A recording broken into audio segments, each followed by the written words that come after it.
Silakan perkenalkan diri siapa yang datang. Perkenalkan, nama Saat saya Yogi ini Pajar kita saksikan Suprayogi bersama. dari tim Saat ini kita advokasi saksikan peduli bersama hukum suasana Indonesia. langsung Yang dari ruang sidang Majelis Kehormatan Mahkamah Oke, selamat Konstitusi datang. Kemudian terkait yang ketiga, putusan etik yang akan segera dibacakan advokat secara pengawal langsung konstitusi. oleh Ketua Sudah, Majelis dan Kehormatan kawan-kawan. MK Profesor Jimli Asidik berikut ini, dan Terima kasih, kita Yang akan langsung menuju ke sana untuk hari ini kami mengikuti datang jalannya bertiga. pembacaan Saya, Martin, putusan di ada MK. Dan Anggi juga hadir, Yang Mulia. Terima kasih, Yang Mulia. Di belakang. Oke. Lanjut, Perhimpunan Pemuda Madani. Nah, siapa yang datang? Datang? Saudara Purkon? Belum datang. Baik, kita lanjutkan. Alam Sah Hanapiah. Mana? Ini. Silakan perkenalkan diri dan rombongan. Terima kasih Yang Mulia. Dari kantor advokat Alam Sah Hanapiah hadir 3 orang, yaitu saya sendiri Alam Sah Hanapiah, kedua Saidina Alam Sah Hanapiah, dan ketiga Iwan Ardiansa dari kantor advokat Alam Sah Hanapiah. Terima kasih. Baik, itu yang kelima ya. Nah, selanjutnya pelapor lain, siapa yang hadir? Mulai dari sini, perkenalkan diri. Dari kanan. Baik, terima kasih Yang Mulia. Hadir kami perkara nomor 1, mewakili Profesor Denny Indrayana. Prinsipal juga sudah hadir langsung di dalam ruang Zoom Yang Mulia. Saya sendiri kuasa hukum Muhammad Rajif Barokah, didampingi oleh beberapa rekan. Ada Muhtadin, Deden Raffi. Di ruang Zoom juga hadir ada Ibu Wigati dan Bapak Harimudin. Demikian, terima kasih Yang Mulia. Baik, terima kasih banyak. Saya lupa menyapa saudara-saudara di Zoom ya. Ini hadirin hadirat, kalau di Zoom itu Zoomin dan Zoomiat. Nah itu hadir ya, banyak ya. Selamat datang semuanya. Kita lanjutkan yang nomor berapa ini? Nomor 6. Siapa lagi? Urut aja dari kanan, Pak Petrus. Terima kasih Yang Mulia. Dari Perekat Nusantara dan Tim Pembela Demokrasi Indonesia, hadir kami 3 orang. Sebelah kanan saya Pak Karel Tikwalu, Pak Erik Espaat, dan saya sendiri Petrus Celestinus. Terima kasih. Selamat datang. Kita lanjutkan. Siapa lagi? Terima kasih Yang Mulia. Assalamualaikum warahmatullahi wabarakatuh. Salam.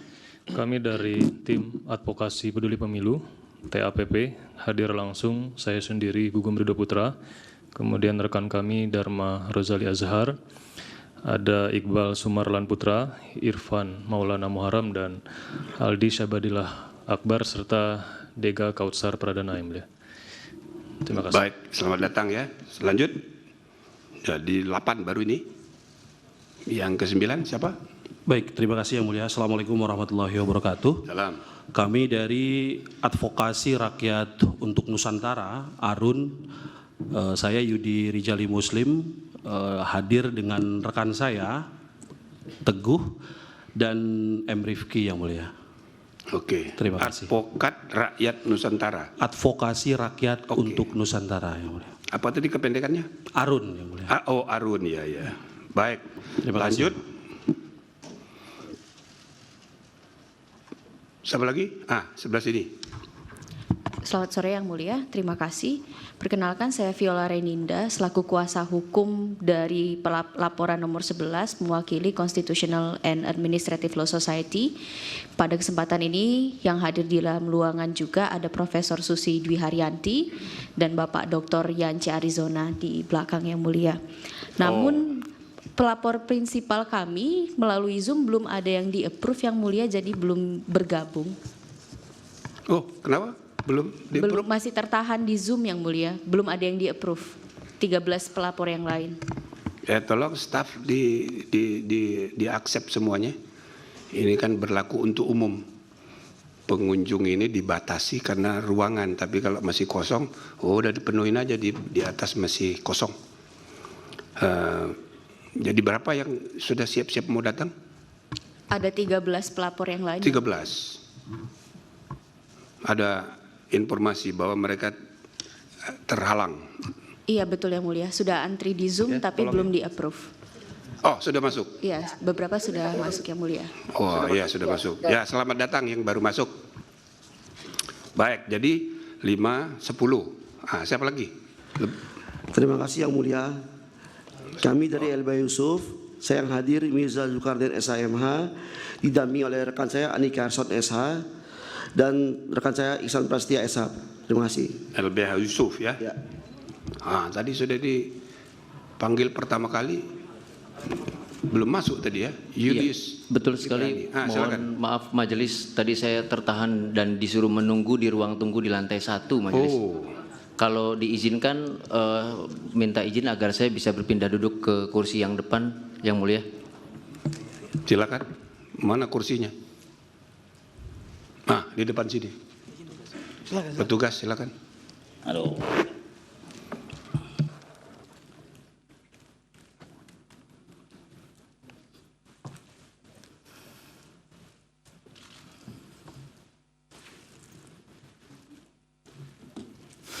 Silakan.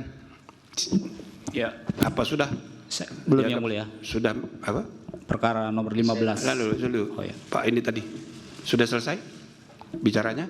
Sudah, terima kasih yang oke. mulia. Baik. Baik, selamat datang ya. Nah, lanjut. Ya, terima kasih yang mulia. Saya Raden Elang Mulyana dari tim advokat pengawal konstitusi dengan nomor perkara nomor 15 dan tim saya Rian Ismawan dan satu lagi Aris Perdana. Jadi 3 orang yang mulia yang hadir dalam persidangan pengucapan putusan ini. Terima kasih. Baik, masih ada yang belum? Jadi 5 tambah 8, 13. Baru 13 lapor. Izin yang mulia. Izin yang mulia. Saya dari Zoom. Sebentar. Yang di sini dulu. Sebentar tunggu dulu ya. yang Zoom ya. Yang Tunggu ya. Zoom sebentar. Saya nomor permohonan ya, nomor 18. Tumpak Nenggolan yang dari Cianjur. Oh, ini dia Iya. orangnya. Datang sendiri.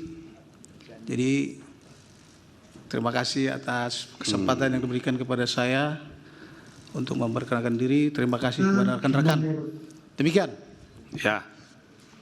Baik, selamat datang jauh-jauh saudara ya dari Cianjur. Baik, 9 jadi 14. Siapa lagi yang ada di sini dulu? Sudah semua di sini? Izin yang mulia. Oh belum ini. Silakan. Kami dari Persatuan Advokat Demokrasi. Bersama ini kami hadir 3 orang yang mulia. Saya sendiri Charles Situmorang. Di belakang saya ada 2 rekan saya bernama Anggiat KB Sinaga dan James Siagian yang mulia. Demikian. Terima kasih yang mulia. Oke, mana orangnya teman-teman? Oh itu di belakang. Oke, jadi sudah 15. Habis yang di sini? Izin yang mulia. Izin yang mulia. Oh masih ada? Masih ada. Kami dari... Tunggu. Yang mana? Mana? Ini ya. Biar jangan... yang di depan dulu coba. Ya. Kami dari Advokat Lisan yang mulia dalam perkara nomor 5. Di belakang juga ada dari Lisan juga dalam perkara nomor 15 yang mulia. 17. Oke. Sudah? Lisan sudah? Baru ini. Sudah diwakilkan tadi yang mulia. Kita perkara yang nomor 17. Jadi sama dengan 17. tadi. Ya. Sama Lisan ya? Iya, dari Lisan, advokat Lisan. Saya tanya lagi, apa sudah semua memperkenalkan diri yang hadir? Masih ada 1 yang mulia. Oke. Dari perkara nomor 7 Perhimpunan Pemuda Madani yang mulia. Oke. Ya. Pemuda Madani. Ya. Siapa yang datang? Furkan Jurdi. Furkan Jurdi sama... Purkon yang tadi sudah saya panggil. Ya. Purkon Judi ya. Ya. Baik, jadi sudah 17. Kan mestinya 21 ini. 17. Habis yang di sini? Izin yang mulia. Tadi dari tim advokasi hukum. Nanti dulu. Izin. Itu. Izin yang mulia.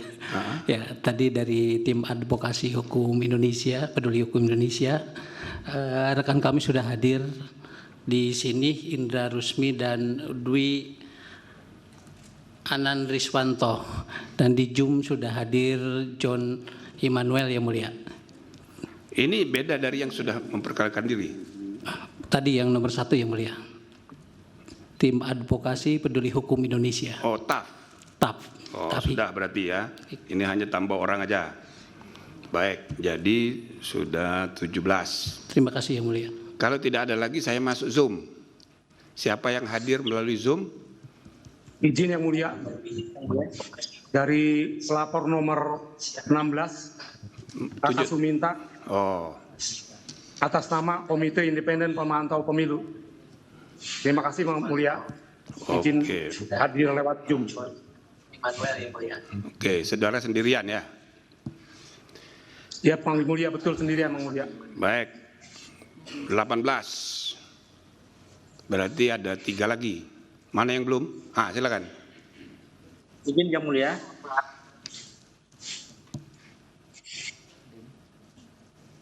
Silakan.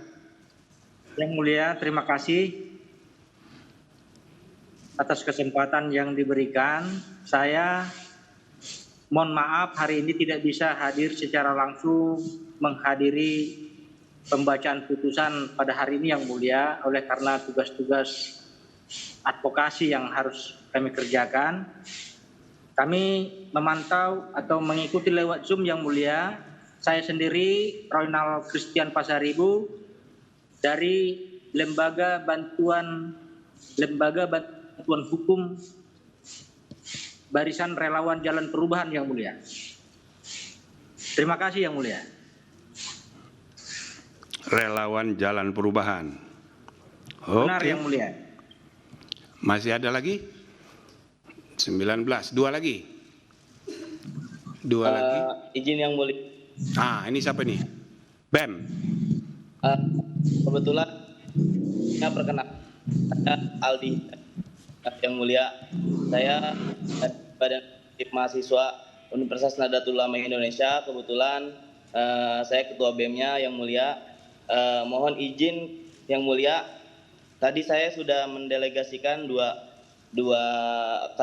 orang anggota BEM Unusia untuk hadir pada rapat offline. Cuman karena tadi saya dapat kabar terhalang oleh masa aksi demonstrasi yang ada di ruang lingkungan Monas, jadi agak sedikit terlambat Yang Mulia. Jadi saya ikut memantau lewat Zoom Yang Mulia. Maksudnya mahasiswa anggota BEM saudara sudah di sini, belum bisa masuk atau gimana? Iya, sudah berangkat Yang Mulia, cuman belum bisa masuk karena tadi terhalang kemacetan Yang Mulia. Karena disebabkan oleh demonstrasi masa aksi tadi yang ada di lingkungan Monas Yang Mulia. Baik, apa sudah ada di tempat? Mana dia orangnya? Hadir Yang Mulia. Berapa orang? Kami berdua. Mungkin perkenalkan kembali, nama saya Tegar Afriansyah, saya sebagai pengurus Menteri Sosial dan Politik Badan Eksekutif Mahasiswa Universitas Nahdlatul Ulama Indonesia. Mungkin bergantian rekan saya akan memperkenalkan dirinya sendiri. Saudara aja yang perkenalkan. Saya ngomong sendiri aja. Di samping kiri saya ada anggota dari Badan Eksekutif Mahasiswa yaitu Nuryati. Kebetulan beliau juga mahasiswa Fakultas Hukum. Terima kasih Yang Mulia. Demikian. Baik. Terima kasih. Selamat datang ya. Jadi Presiden pakai Zoom, menterinya langsung hadir ya. Nah, jadi terima kasih. Selamat datang saudara semua. Satu lagi. Ini baru 20. Satu lagi siapa? Mungkin di Zoom. Ada lagi? Itu yang nunjuk tangan siapa itu? Yang Mulia. Silakan. Perkenalkan, saya juga dari Ilmu Hukum Universitas Jakarta. Nama saya Abdurrahman Hazim. Kurang keras ngomongnya. Baik. Perkenalkan, nama saya Abdurrahman Hazim. Saya dari Ilmu Hukum Universitas Jakarta yang Mulia. Oh, sama. Ya. Sama dengan yang tadi. Saudara Menteri. Ini anggota Anda juga ini? Menteri Unusia? BEM Unusia? Ini anggota Anda atau lain? Saya dari program studi ilmu hukumnya, Yang Mulia. Oh, beda. Ini Anda saudara bukan pelapor kan? Atau pelapor? Bagian dari BEM juga, Yang Mulia. Ah, ya udah, oke. Saya tanya terakhir pelapor yang belum memperkenalkan diri siapa? Nah, baru datang saudara. Silakan. Nah, itu dia. LBH Cipta Karya. Ya, oke, terima kasih. Nah, dengan demikian saudara-saudara 20 ada lagi. Izin Yang Mulia. Saudara Piola, ya. Pelapor prinsipal kami masih ada yang belum masuk dari Zoom Yang Mulia atas nama Profesor Ali Safaat. Satu lagi. Oh, gitu. Iya. Silakan petugas ya dilayani dengan sebaik-baiknya. Ini para pencari keadilan mesti dilayani. Ya, supaya segera diterima. Kan tidak ada ruginya juga. Ini kan untuk umum. Ya, sambil petugas dicek. Ini masih banyak yang kosong sama di atas. Kalau di luar itu masih ada yang belum silakan masuk aja, nggak apa-apa. Apalagi kalau mau duduk di bawah, nggak apa-apa. Kan ini kan hanya untuk membaca putusan. Nggak ada interupsi, nggak ada apa. Jadi silakan petugas atur gitu ya. Jadi kalau ada yang belum masuk padahal dia bagian dari pelapor, suruh masuk aja. Nggak bisa di sini, di atas. Oke, tapi secara keseluruhan semua pelapor sudah hadir. Ya. Jadi sekali lagi saya ucapkan selamat datang pada saudara-saudara. Mudah-mudahan putusan kita ini bisa dibacakan dalam waktu yang tidak terlalu lama. Dan yang jauh lebih penting lagi, bagaimana caranya supaya putusan ini memberi ketenangan pada kehidupan politik kita menuju pemilu damai, ya, pemilu yang mudah-mudahan terpercaya. Nah, jadi karena itu kita tidak boleh berlarut-larut atau membiarkan diri kita berlarut-larut dengan segala macam soal-soal tetek bengek gitu ya.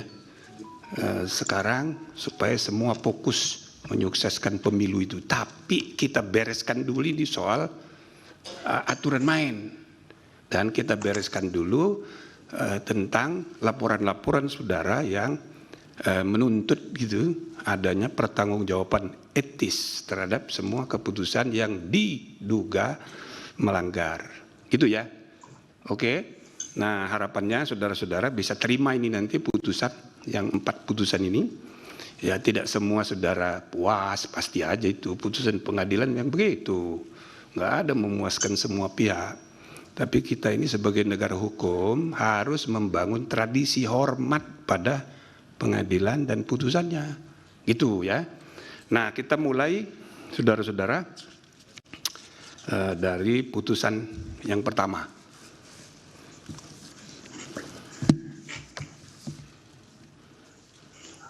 Jadi sebelum saya mulai, saya jelaskan bahwa putusan pertama ini seperti tadi saya kemukakan, putusan yang bersifat kolektif.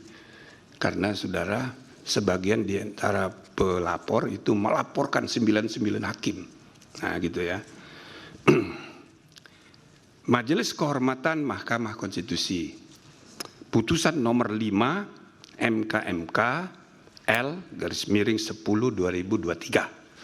Demi kehormatan, keluhuran, martabat, serta perilaku hakim konstitusi berdasarkan ketuhanan yang Maha Esa, Majelis Kehormatan Mahkamah Konstitusi yang dibentuk berdasarkan keputusan Ketua Mahkamah Konstitusi nomor 10 tahun 2023 tentang pembentukan dan keanggotaan Majelis Kehormatan Mahkamah Konstitusi telah memeriksa dan memutus laporan dugaan pelanggaran kode etik dan perilaku hakim konstitusi terhadap hakim terlapor sebagai berikut.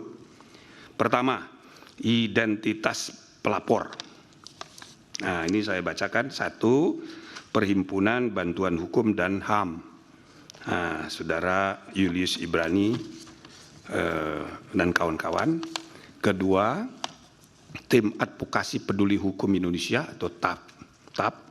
Saudara Johan Immanuel dan kawan-kawan. Saya tidak usah baca semuanya. Kemudian Yang ketiga, ini advokat pengawal konstitusi Martin Siwabesi dan kawan-kawan. Keempat, Perhimpunan Pemuda Madani Purkon Jurdi dan kawan-kawan. Kelima, Alam Sahanapiah advokat ya dan tim. Kemudian mengajukan laporan terhadap, nah ini hakim terlapornya, identitasnya: 1, Manahan Sitompul; 2, Eni Nurbaningsih; 3, Suhartoyo; 4, Wahiduddin Adams; 5, Daniel Yusmik Pancastakipuh; 6, M. Guntur Hamzah.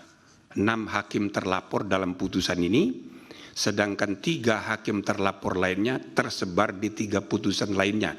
Tapi secara bersama-sama ber-9 hakim konstitusi dilaporkan oleh saudara-saudara ini untuk dinilai satu persatu. Nah, selanjutnya disebut sebagai hakim terlapor yang para hakim selanjutnya juga disebut sebagai para hakim terlapor. Membaca laporan para pelapor, mendengar keterangan para pelapor, memeriksa bukti-bukti para pelapor dan hakim terlapor, mendengarkan keterangan, penjelasan dan atau pembelaan hakim terlapor, membaca keterangan tertulis ahli yang diajukan para pelapor, mendengarkan keterangan para pihak dan saksi. Duduk perkara dianggap sudah dibacakan.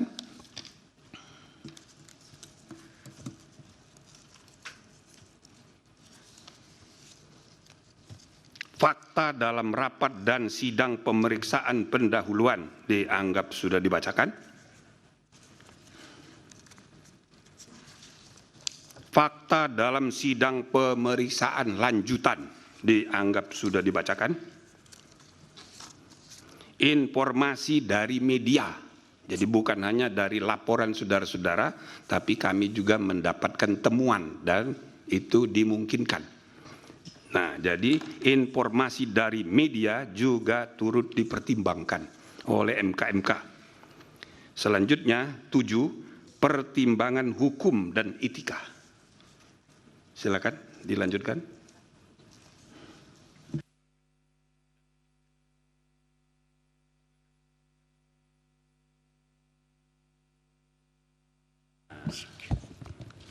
Terima kasih.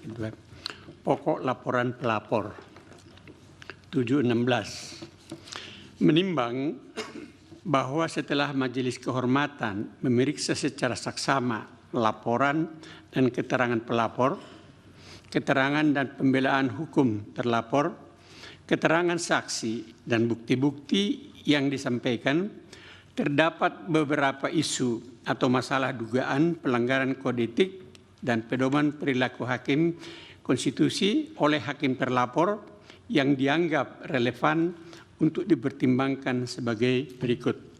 1. Menimbang bahwa terhadap dugaan adanya pembiaran yang kemudian menjadi tradisi yang dianggap dapat dibenarkan dalam mengadili perkara yang bersifat maupun tersurat, yang tersurat maupun tersirat, memuat potensi benturan kepentingan dengan dirinya sebagai hakim konstitusi.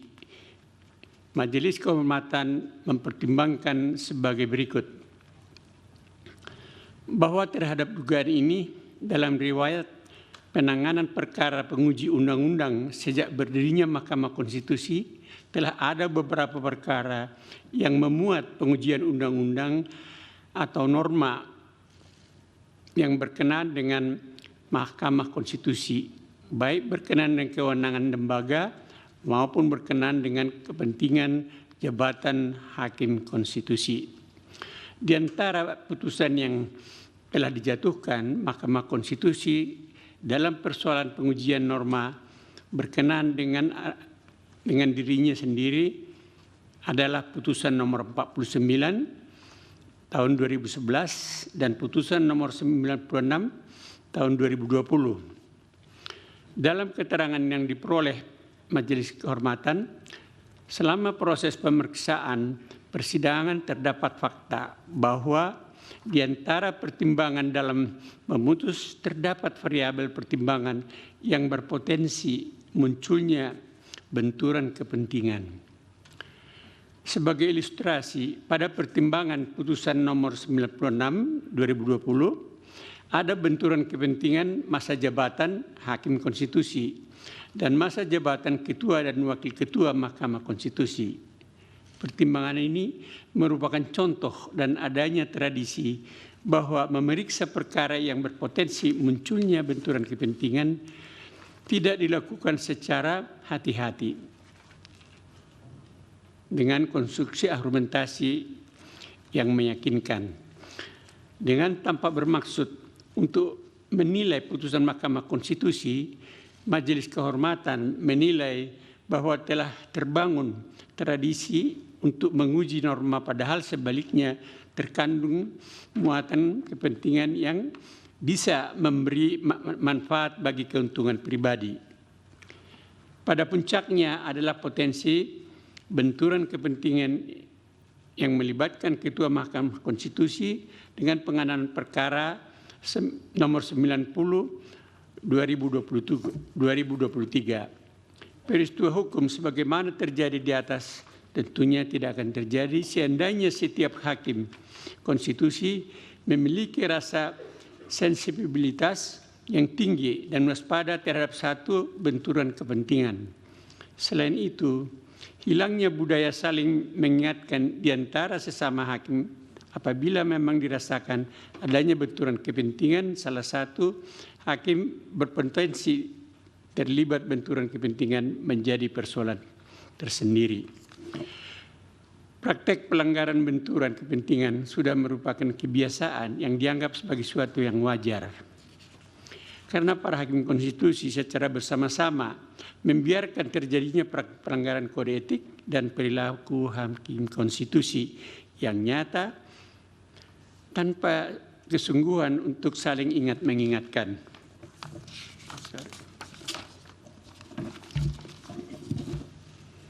Serta hakim termasuk terhadap pimpinan karena budaya kerja yang awah pekeuh, sehingga prinsip kesetaraan antara hakim terabaikan dan praktek pelanggaran etika biasa terjadi. Dengan demikian, para hakim terlapor secara bersama-sama terbuka melanggar sabta kirida utama, terbukti melanggar sabta husada utama, prinsip kesetaraan dan kesopanan penerapan angka 1. 2. Menimbang bahwa terhadap temuan Majelis Kehormatan terhadap adanya kebocoran informasi dalam rapat permusyawaratan hakim yang bersifat rahasia, Majelis Kehormatan mempertimbangkan sebagai berikut. Bahwa selain menerima laporan dari pelapor dari pelapor, Majelis Kehormatan juga memeriksa temuan berupa kebocoran informasi dalam persidangan.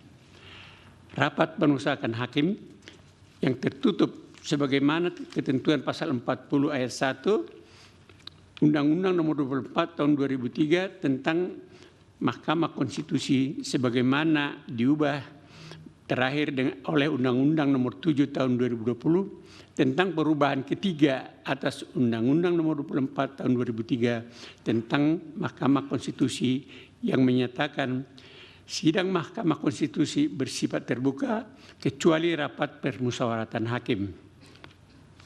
Oleh karena itu, tidak semua orang dapat turut serta dalam RPH.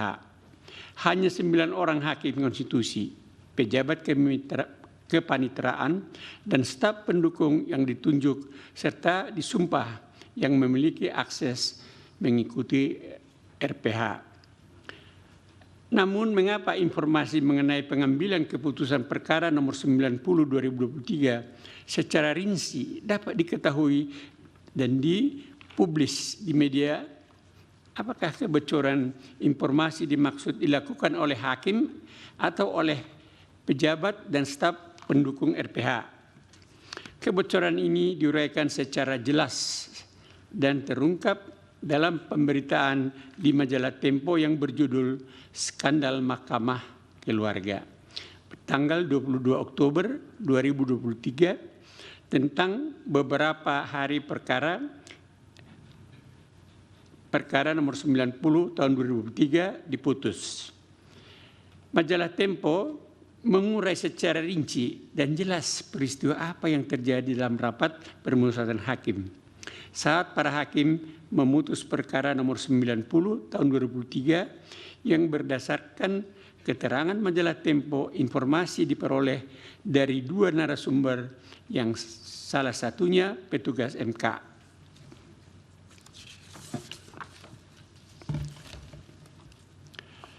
Bahwa berdasarkan atas temuan di dalam majalah Tempo dimaksud Majelis Kehormatan kemudian melakukan penyelusuran dan pemeriksaan terhadap 9 hakim konstitusi untuk mengungkap bagaimana bisa informasi rahasia RPH bocor ke media.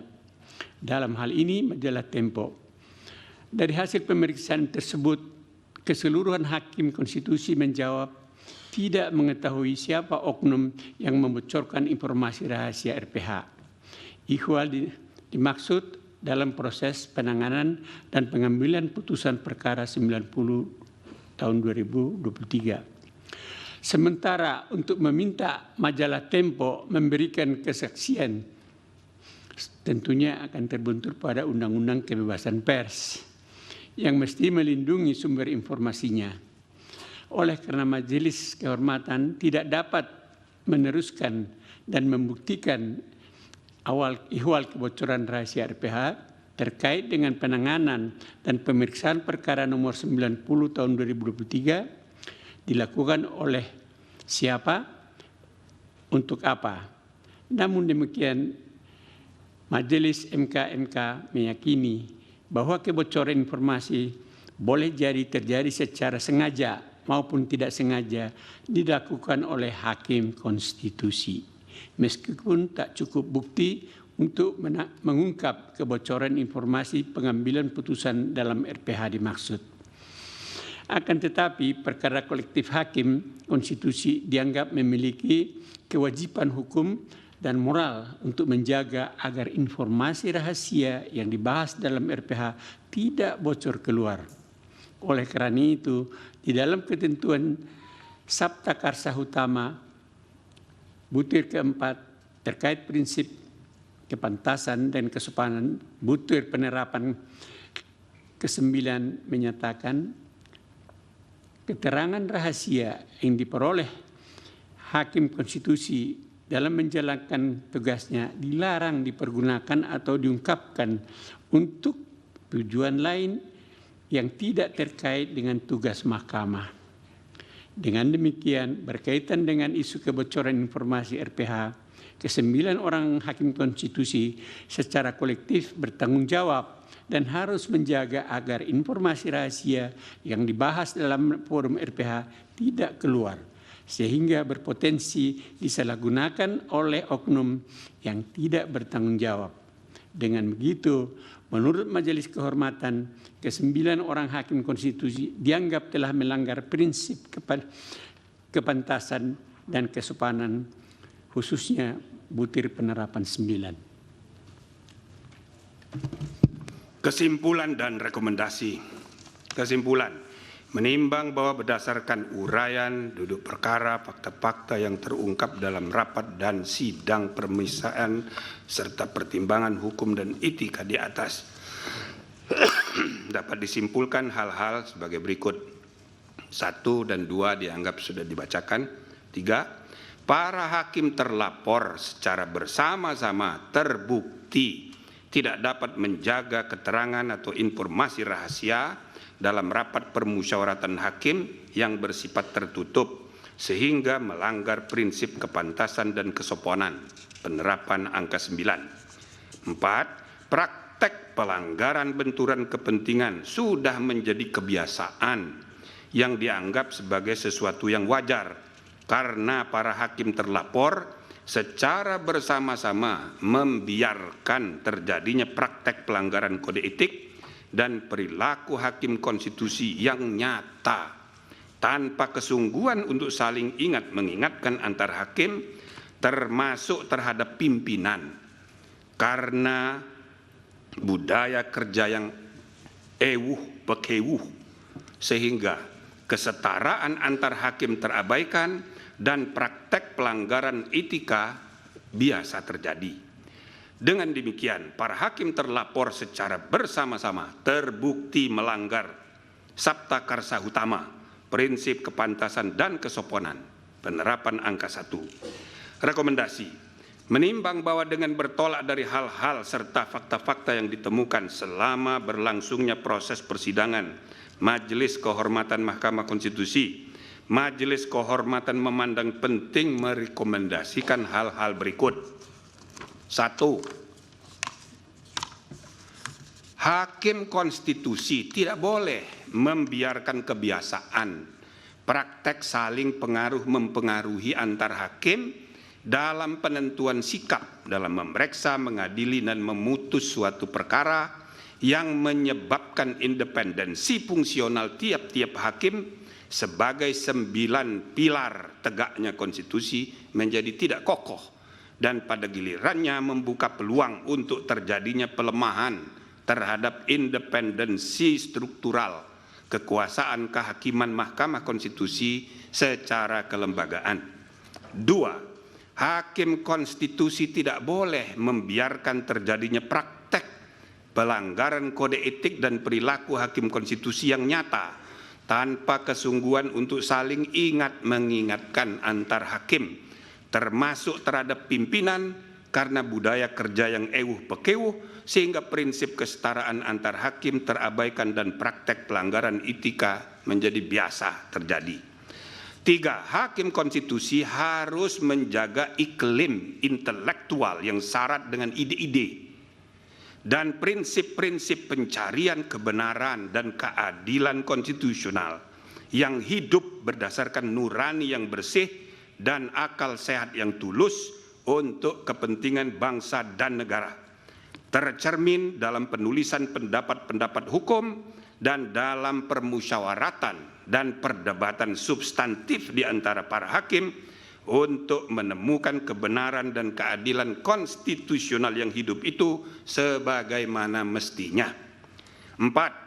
Hakim konstitusi secara sendiri-sendiri dan bersama-sama harus memiliki tanggung jawab hukum dan moral untuk menjaga agar informasi rahasia yang dibahas dalam rapat permusyawaratan hakim tidak bocor keluar. Amar putusan. Mengingat Undang-Undang Nomor 24 Tahun 2003 tentang Mahkamah Konstitusi yang telah diubah terakhir dengan Undang-Undang Nomor 7 Tahun 2020 tentang perubahan ketiga atas Undang-Undang Nomor 24 Tahun 2003 tentang Mahkamah Konstitusi dan Peraturan Mahkamah Konstitusi Nomor 1 Tahun 2023 tentang Majelis Kehormatan Mahkamah Konstitusi memutuskan, menyatakan 1. Para hakim terlapor secara bersama-sama terbukti melakukan pelanggaran terhadap kode etik dan perilaku hakim konstitusi sebagaimana tertuang dalam Sabta Karsa Utama, prinsip kepantasan dan kesopanan. 2. Menjatuhkan sanksi teguran lisan secara kolektif kepada para hakim terlapor. Demikian diputus dalam rapat Majelis Kehormatan oleh 3 anggota Majelis Kehormatan, yaitu Jimli As-Sidiki sebagai Ketua Merangkap Anggota, Wahiduddin Adam sebagai Sekretaris Merangkap Anggota, dan Bintan R. Saragih sebagai anggota pada hari Jumat tanggal 3 bulan November tahun 2023 dan hari Senin tanggal 6 bulan November tahun 2023. Dan diucapkan dalam sidang pleno Majelis Kehormatan Mahkamah Konstitusi terbuka untuk umum pada hari Selasa tanggal 7 bulan November tahun 2023 selesai diucapkan jam 16.43. oleh 3 anggota Majelis Kehormatan Mahkamah Konstitusi, yaitu Jimli Asidiki sebagai Ketua Merangkap Anggota, Wahiduddin Adam sebagai Sekretaris Merangkap Anggota, dan Bintan R. Saragi sebagai anggota. Demikian ditandatangani.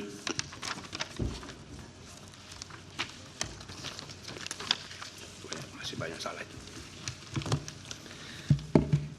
Baik, selanjutnya saudara-saudara, putusan kedua atau putusan nomor 3. MK garis miring L garis miring 11 garis miring 2023. Ini dengan hakim terlapor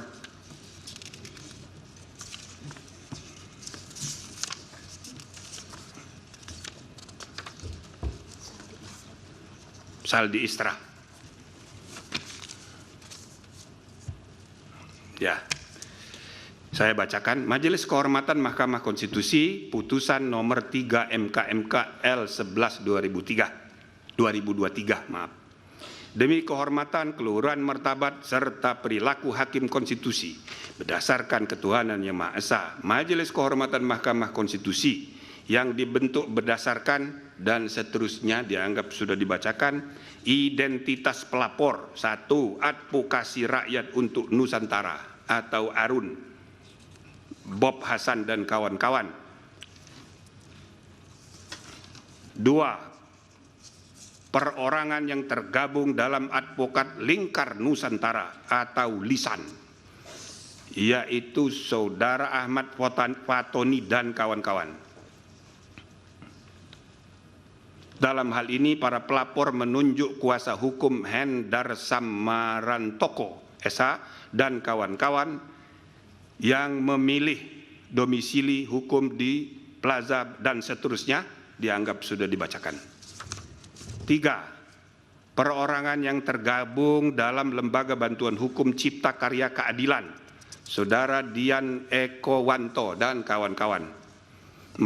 Tim Advokasi Peduli Hukum TAPHI, Saudara Johan Immanuel dan kawan-kawan.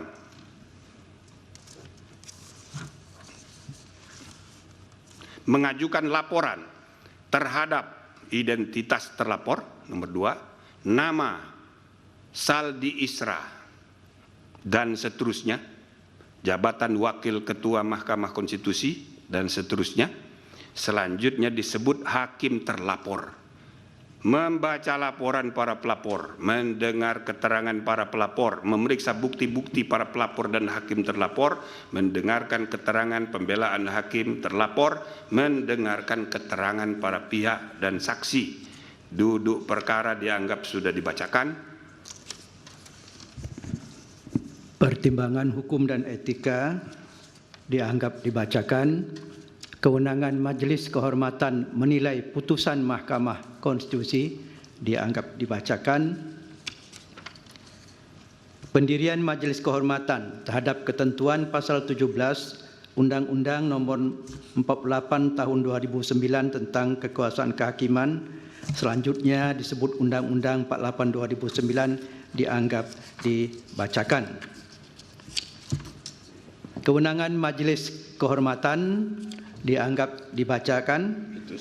Kedudukan hukum pelapor bahwa berdasarkan pasal 1 angka 8 Yunto pasal 15 ayat 1 PMK 1 2023, para pelapor memiliki kepentingan langsung dengan substansi yang dilaporkan.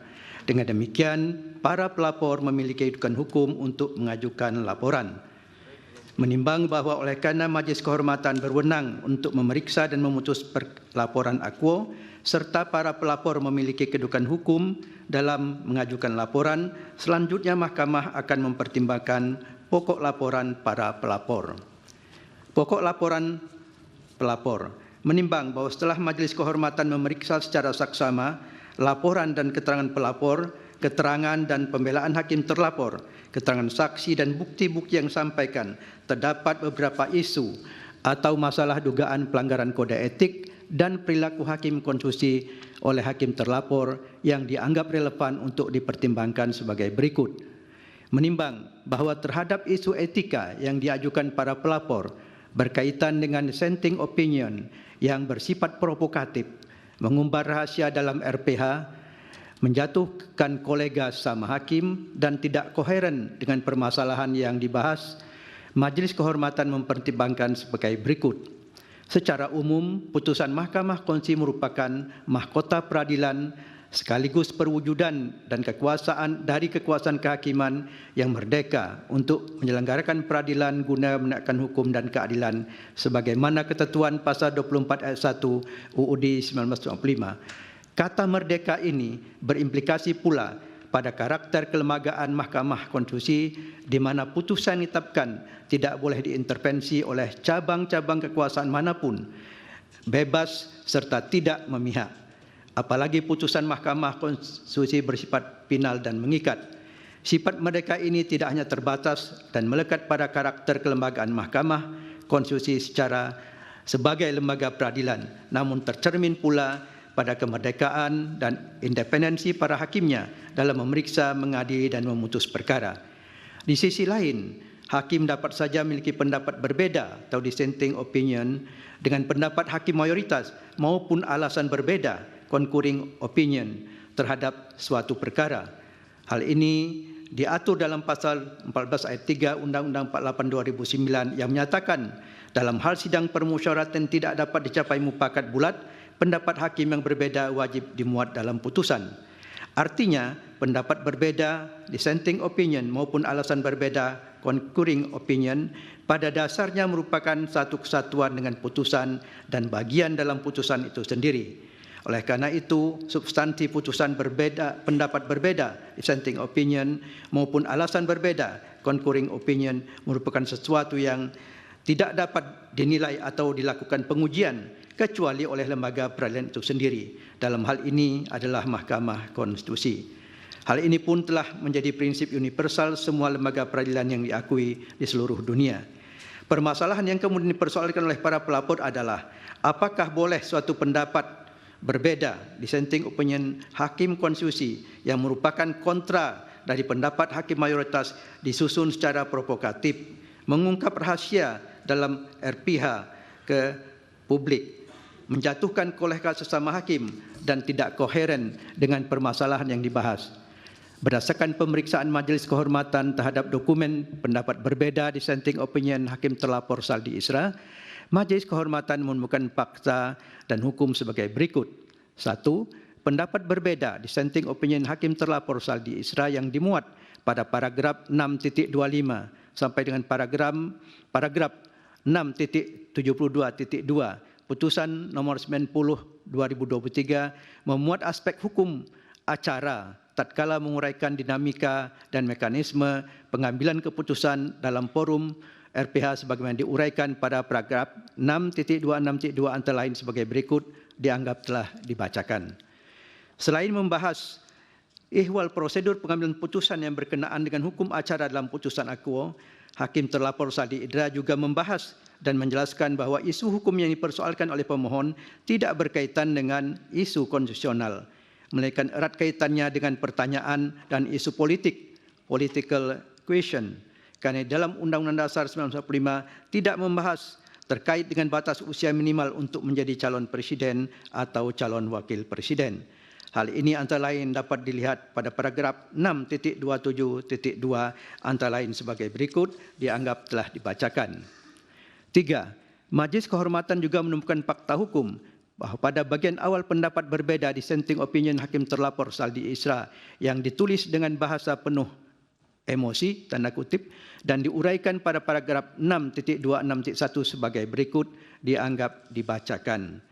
Berdasarkan pada temuan fakta dan hukum sebagaimana diuraikan di atas, menurut Majelis Kehormatan, hakim terlapor Saldi Isra tidak dapat dikatakan melanggar kode etik yang disebabkan materi muatan pendapat berbeda, dissenting opinion dalam putusan nomor 90/2023.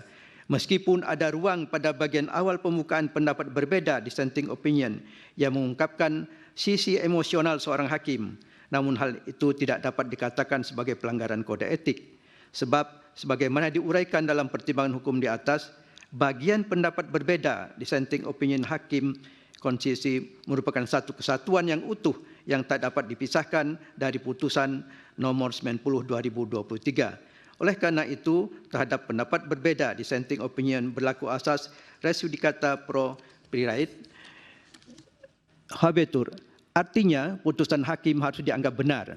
Terlebih jika dicermati dalam dokumen pendapat berbeda hakim terlapor Sadi Isra, pada pokoknya terdapat dua isu hukum yang dibahas, yakni terkait dengan isu pengambilan keputusan yang erat kaitannya dengan hukum acara dan isu substansi perkara itu sendiri.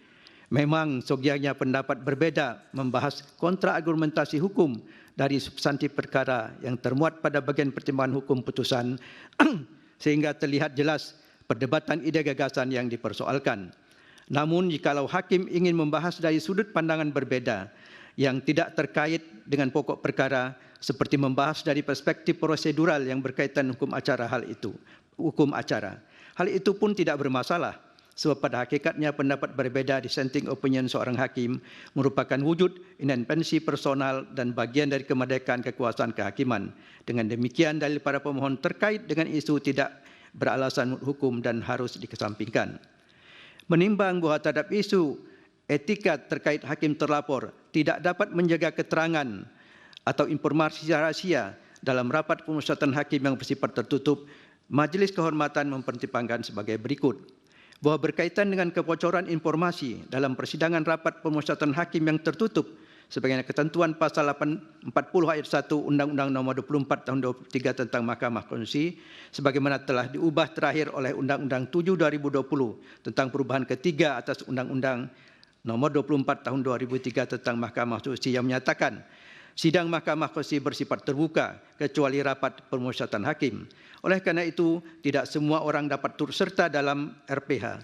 Hanya 9 orang hakim konstitusi, pejabat kepanitraan dan staf pendukung yang ditunjuk serta disumpah yang memiliki akses mengikuti RPH. Namun mengapa informasi mengenai pengambilan keputusan perkara nomor 90/2023 secara rinci dapat diketahui dan dipublish di media? Apakah kebocoran informasi dimaksud lakukan oleh hakim ataukah oleh pejabat dan staf pendukung RPH? Kebocoran ini diuraikan secara jelas dan lengkap dalam pemberitaan di majalah Tempo yang berjudul Skandal Mahkamah Keluarga bertanggal 22 Oktober 2023 selang beberapa hari perkara 90/2023 diputus.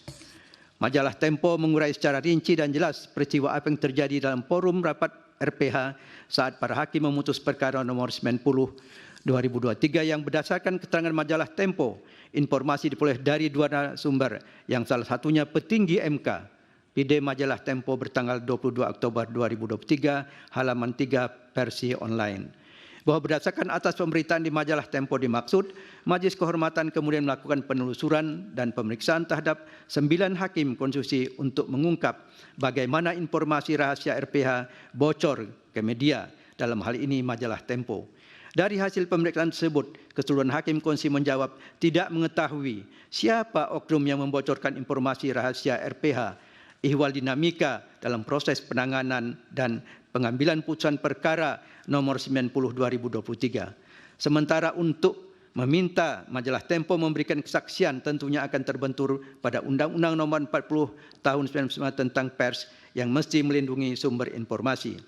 Oleh karena itu, Majelis Kehormatan tidak dapat meneruskan dan membuktikan ihwal kebocoran rahasia RPH terkait dengan penanganan dan pemeriksaan perkara nomor 90/2023 dilakukan oleh siapa. Namun demikian, Majelis Kehormatan meyakini bahwa kebocoran informasi boleh jadi terjadi secara sengaja maupun tidak sengaja dilakukan oleh hakim konstitusi. Meskipun tak cukup bukti untuk mengungkap kebocoran informasi pengambilan putusan dalam RPH dimaksud. Akan tetapi secara kolektif hakim konstitusi, terutama Ketua Mahkamah Konstitusi, memiliki tanggung jawab hukum dan moral untuk menjaga agar informasi rahasia yang dibahas dalam RPH tidak bocor keluar. Oleh karena itu, di dalam ketentuan Sabta Karsa Utama butir keempat terkait prinsip kepatasan dan kesopanan, butir penerapan ke-9 menyatakan keterangan rahasia yang diperoleh hakim konstitusi dalam menjalankan tugasnya dilarang dipergunakan atau diungkapkan untuk tujuan lain yang tidak terkait dengan tugas Mahkamah Konstitusi.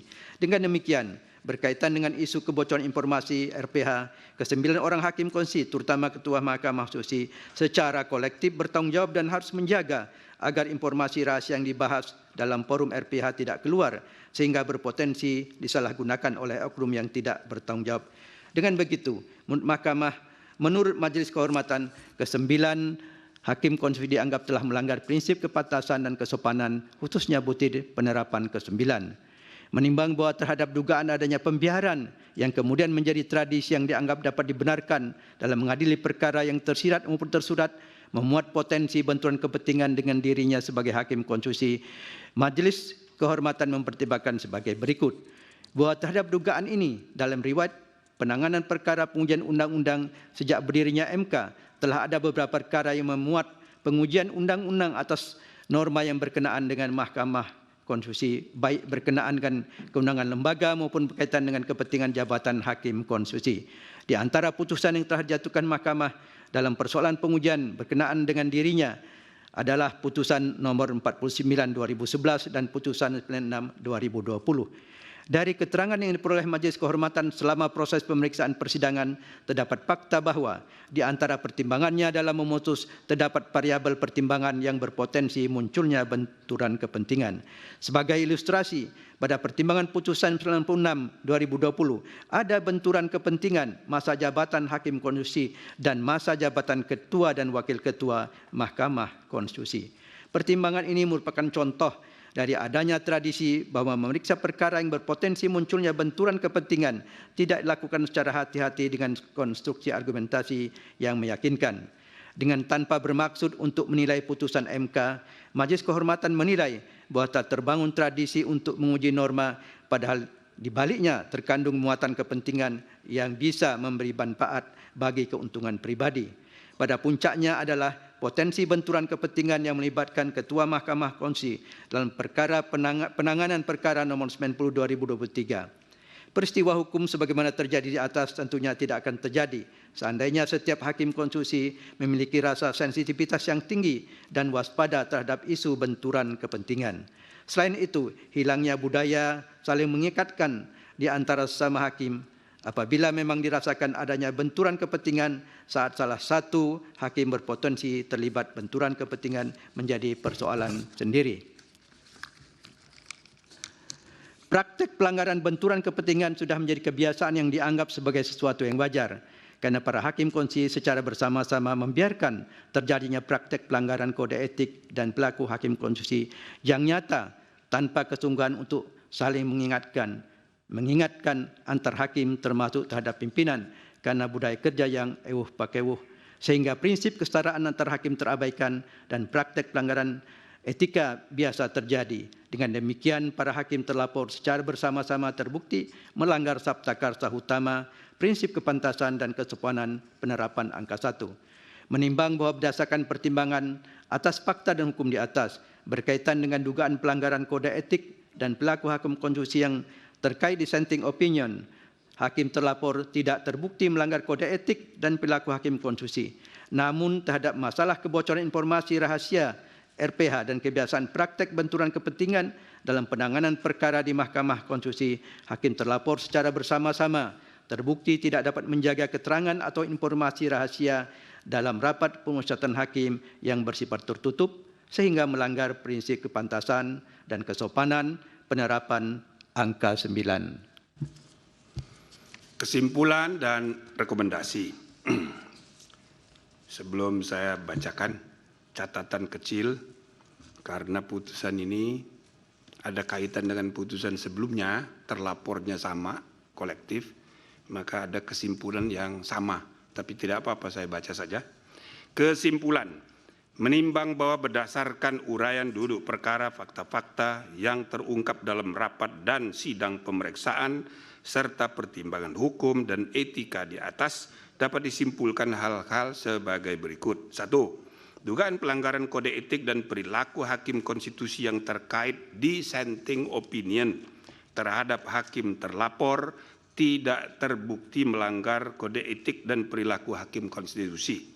2. terhadap masalah kebocoran informasi, rahasia, RPH, dan kebiasaan praktek benturan kepentingan dalam penanganan perkara di Mahkamah Konstitusi, hakim terlapor secara bersama-sama terbukti tidak dapat menjaga keterangan dan informasi rahasia dalam rapat permusyawaratan hakim yang bersifat tertutup sehingga melanggar prinsip kepantasan dan kesopanan penerapan angka 9. 3. Praktek pelanggaran benturan kepentingan sudah menjadi kebiasaan yang dianggap sebagai sesuatu yang wajar.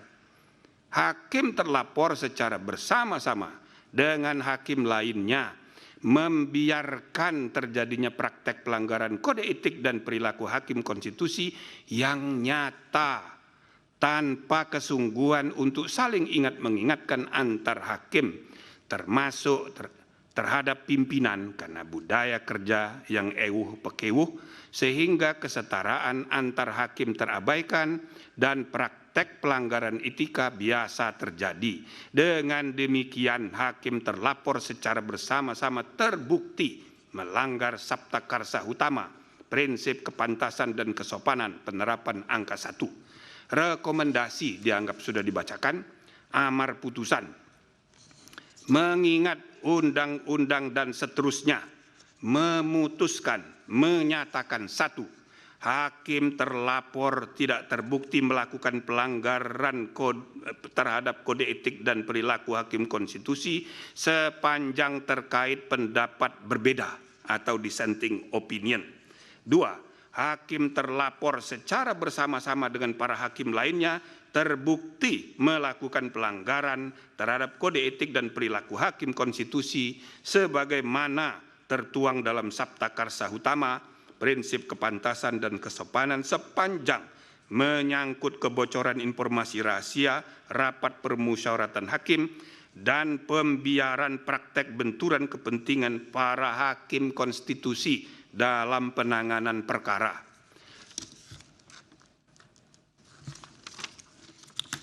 3. Menjatuhkan sanksi teguran lisan secara kolektif terhadap hakim terlapor dan hakim konstitusi lainnya. Demikian diputus dalam rapat Majelis Kehormatan oleh 3 anggota Majelis Kehormatan dan seterusnya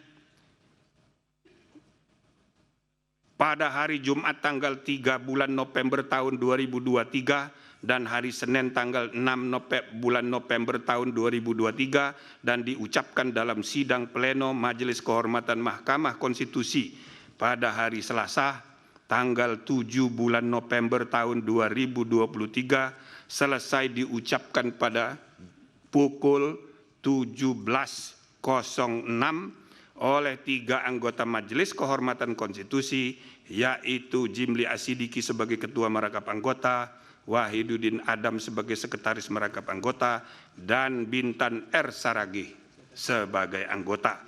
Demikian ditandatangani. Lanjut.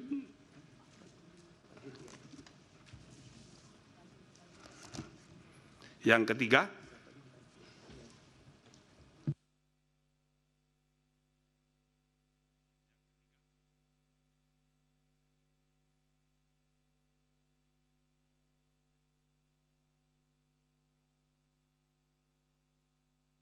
baik, saudara, kita lanjutkan.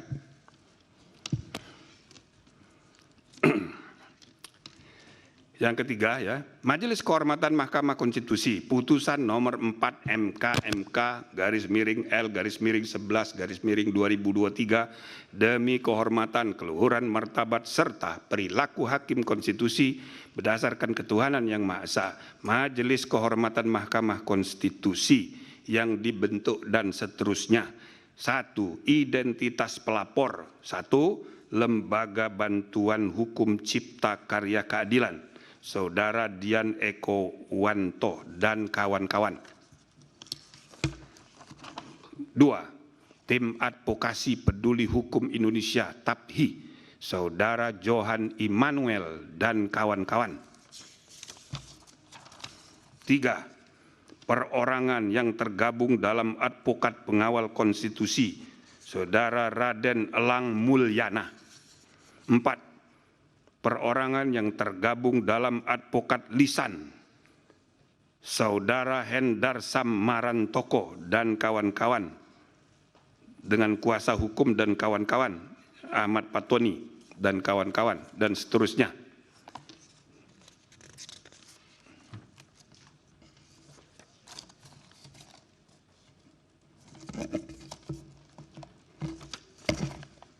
Dan seterusnya, yang mengajukan laporan terhadap 2 identitas terlapor, nama Arif Hidayat, Hakim Konstitusi, dan seterusnya. Selanjutnya disebut hakim terlapor. Membaca laporan para pelapor, mendengar keterangan para pelapor, memeriksa bukti-bukti para pelapor dan hakim terlapor, mendengarkan keterangan pembelaan hakim terlapor, mendengarkan keterangan para pihak dan saksi. Duduk perkara dianggap sudah dibacakan.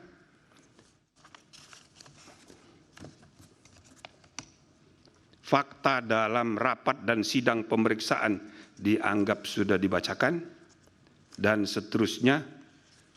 Legal standing dianggap sudah dibacakan, informasi dari media sebagai temuan dianggap sudah dibacakan, pertimbangan hukum dan etika dianggap sudah dibacakan. Dilanjutkan. Ya.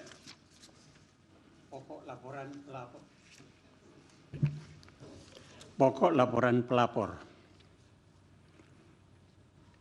Menimbang bahwa setelah Majelis Kehormatan memeriksa secara sama laporan dan keterangan pelapor, keterangan dan pembelaan hakim terlapor, keterangan saksi, dan bukti-bukti yang disampaikan, terdapat beberapa isu atau masalah dugaan pelanggaran kode etik dan pedoman perilaku hakim konstitusi oleh hakim terlapor dianggap relevan untuk dipertimbangkan sebagai berikut.